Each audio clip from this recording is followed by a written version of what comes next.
So before we actually talk about contour, I want to talk about the difference between contour and bronzer.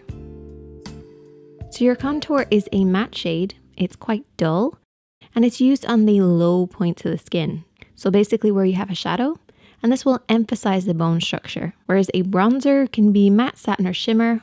It's usually more of a vibrant tone, and it's used on the high points of the skin to fake that sun-kissed glow.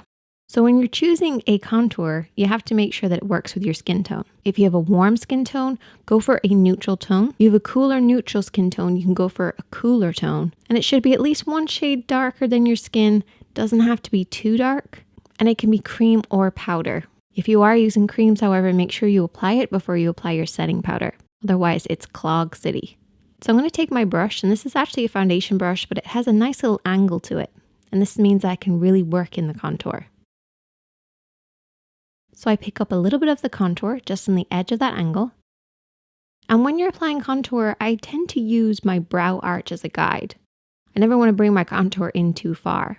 Some people like to use the edge of their eye as well, so you want to make sure you're adjusting this depending on your face shape. So I feel for the hollow of my cheekbone, and you can do a few funny faces, move your face around in order to find that shape. Or if you don't have it, you can always add it in where you want to. And I basically run the brush along the edge of the face, working upwards towards the ear and making sure not to pass the edge of my arch of my brow. This will just prevent you from bringing your contour in too far.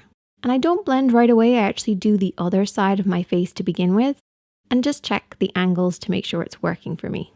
And then take whatever's left over on the brush and work around the hairline, making sure to use the edge of my arch as a guide as well. I don't want to bring my contour right across my forehead, I want to bring it up around my hairline. You also don't want to apply too much contour around the hairline because it can kind of look muddy, so only use whatever's left over on the brush. Once I feel like the angle's right, I will then blend in the contour that's on the cheeks. And I like to work in an upwards motion because we never want our contour to come down too far. If it comes down too far, it can kind of create a bearded effect. But using the edge of your arch or the edge of your eye as a guide will definitely help to make sure your contour is in the right position. But you may need to adjust it depending on your own face structure. But less is actually more when it comes to contour. So don't overdo it. Use your natural bone structure and just emphasize it however you prefer. I know it used to be a massive thing here on YouTube, but I feel like more people are sticking to what works for them. If you do have any more questions about contouring, you can definitely let me know, or even just send me a picture of your face on Instagram and I can try and help figure out where your lines would be. Don't feel like you have to change your face shape, just emphasize what's already there.